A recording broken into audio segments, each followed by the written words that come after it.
We were going on one of those long family road trips. You want to experience depravity? Take a long family road trip. You'll experience not only your children's, you'll experience yours. And in those days, my son Ethan had polyps in his nose. And so he would wheeze when he breathed. It was a bit distracting. Somewhere on the trip, my daughter, who was sitting next to him, said, "Daddy, Ethan is bothering me." I said, "What is he doing?" She said, "He's breathing."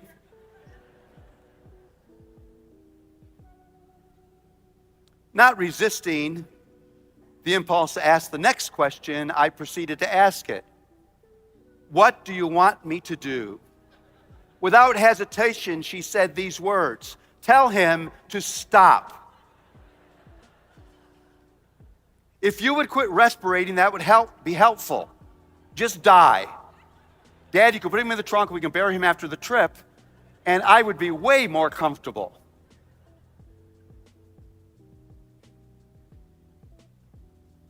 Now you have to understand that if that is the problem, if that is the thing that you're dealing with, that self-orientation, that's not first a matter of behavior, it's first a matter of the desires of the heart.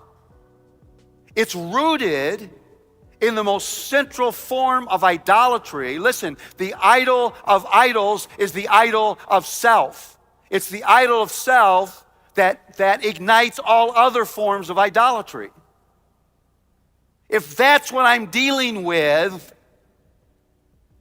you know that I need something more than a neat set of rules and a neat set of punishments.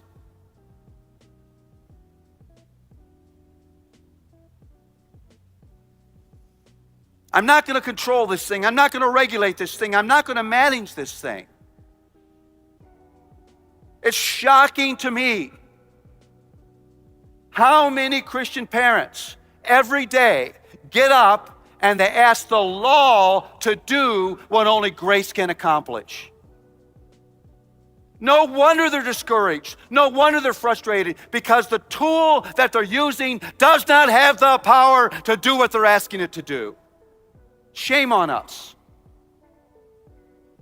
We throw our heads back and raise our hands, celebrating the rescue of grace, and then we grab a hold of something other than grace when we work with our children.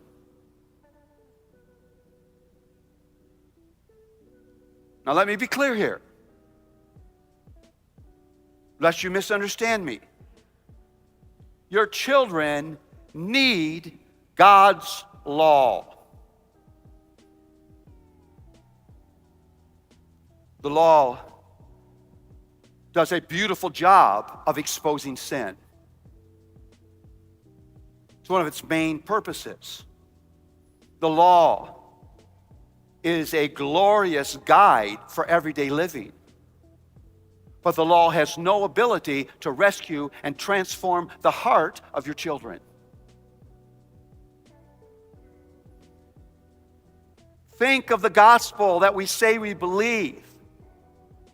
If all our children needed were rules and regulations, if all parenting was about was being a law announcer, a prosecutor, and a jailer, Jesus would not have had to come.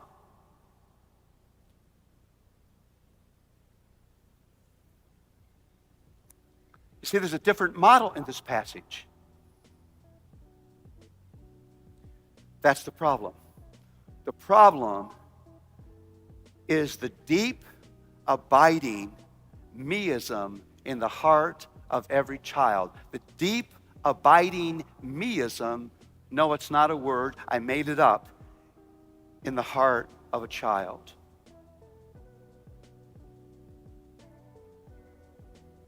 So where does that go? Well, the call to parents in this passage, the call to apply this passage to the task of parenting, is captured in one brilliant, beautiful word.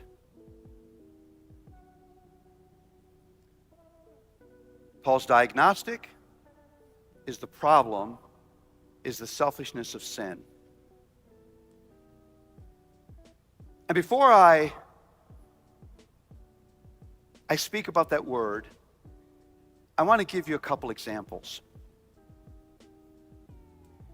And I want to set up the examples this way. There are two lies that every child coming into the world believes. Everyone. You got to get a hold of these lies. The first one is the lie of autonomy. These are right at the center of this miasm of sin. What does the lie of autonomy say? The lie of autonomy says, I'm an independent human being and I have a right to live my life the way I want to live it. The lie of autonomy. Now, the doctrine of creation tells us we are not independent human beings. We are created by God for God. Our lives do not belong to us. Parents, think about this. That fight with that youngster over what to eat is not about diet. This child has not read the paleo diet and decided that's the way he or she wants to eat. That is about autonomy. This child is saying, I'm an independent human being. You will not tell me what to put in my mouth. I do not need you. That should terrify you. Because the problem is not diet there. The problem is not even that breakfast or that lunch or that dinner. The problem is that's an expression of something scary in the heart of that child that makes them resistant to your loving provision and your loving authority. That fight over when to go to bed is not because a child has done a sleep study. Child has just no concept of what sleep is about and its necessary function in their physiology. Doesn't know any of that stuff. It's about autonomy. You will not tell me when to go to bed. I'm an independent human being. I have the right to do that. Those are deep, deep things rooted in the heart of this child that make the parenting task conflictual and difficult. Second lie is a lie of self-sufficiency. Self-sufficiency says I have everything I need inside of myself to be what I'm supposed to be and to do what I'm supposed to do. Let me say that again. Self-sufficiency says I have everything I need inside of myself to be what I'm supposed to be and to do what I'm supposed to do.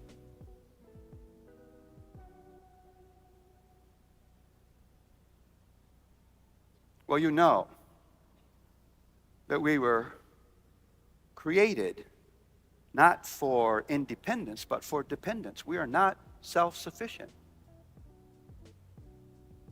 In fact, the pathway of Christian maturity is not from dependence to independence, but from independence to dependence. Joyful, worshipful dependence on God. Self-sufficiency is a lie. You see that very young. You'll see a little boy, maybe he's 3 or 4 years old, and he's realized that his shoes have laces, and mom or dad ties them, and he decides he wants to tie his laces. No, he has no laceological understanding in him, because he's never had lacistic experiences himself. And so he reaches down and begins fumbling with his laces. He could fumble for the next century and never make a bow. but you reach down to help him. Do you know what he does? If you're a parent, you know exactly what he does. He slaps away your hand because he wants to believe he doesn't need you. I don't need your wisdom. I don't need your instruction. I was at the mall recently. I watched a mother lecturing her 4-year-old son. He needed lecturing at this point. And he's standing like this. She's over here. It's like, I don't need your help, thank you.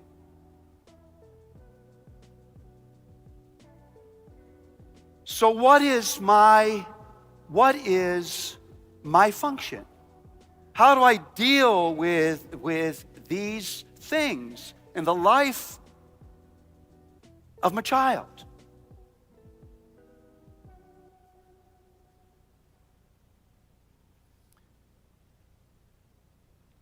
Well, here's what Paul says to us.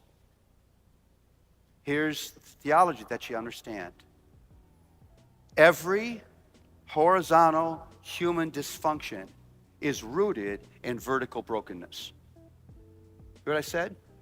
Every horizontal human dysfunction, all of the horizontal, selfish, antisocial, rebellious things that people do at street level have verticality to them.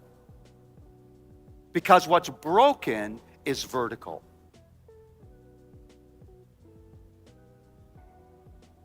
And so Paul says, therefore, you are my, what's the word? Ambassadors. Parents, if you want to know your position, you are placed in the life of your children as God's ambassadors. Now, what's the only thing that an ambassador does? The only thing that an ambassador does, the single focus of the ambassador is to represent. Parenting is not about just controlling behavior. Parenting is not about what I want for my children and what I want to get from my children. Parenting is not just about getting good grades and getting to a good college and musical ability and athletic prowess and peace on vacations. It's not about any of those things. Parenting is about representing God's work in the most significant area of brokenness and dysfunction in this child's life. Because if that area isn't fixed, the horizontal things will never work the way they're supposed to work.